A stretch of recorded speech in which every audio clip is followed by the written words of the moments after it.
Okay, I'm gonna show you how to feed your sourdough starter. Here's my starter. So you see, this is how much I began with. And then it rose all the way up to here. So you can see the marking. It rose all the way up to here. And then it fell back down again, and now it's hungry. So, time to feed it.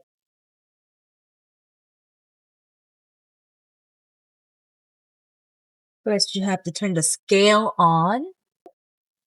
I need a spoon. Measure. And we're going to speed up the video at some parts because who has time for that? And it looks like over here we are starting with 84 grams of sourdough starter.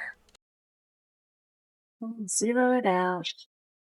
Now we want a 1:1:1 ratio starter, flour, and water. So we'll get 84 grams of flour as well right now. And then we're going to go for 84 grams of water. Oops. Okay, so now we have to fix it.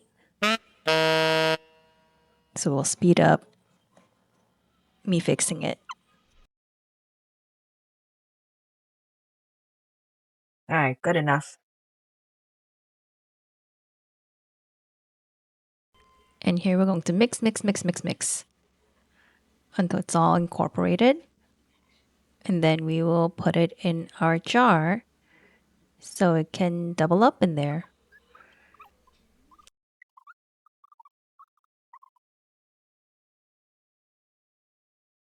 This is too much.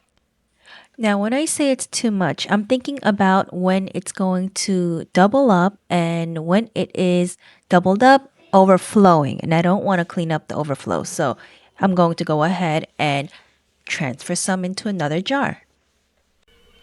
And I'm going to put my rubber band right here to mark where it's going to start. And I'll know when it has doubled. And same thing with this jar. And then I'm going to put a saran wrap on top of it so dust and stuff won't get in it. And I'm not going to tighten it. I'm not going to tighten the cap on top of it. I'm just going to place it so that way the air bubbles, when they make the gases, it has some way to get out.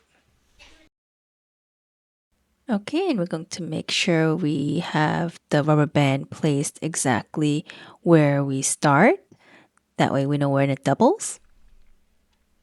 That's how you feed a sourdough starter.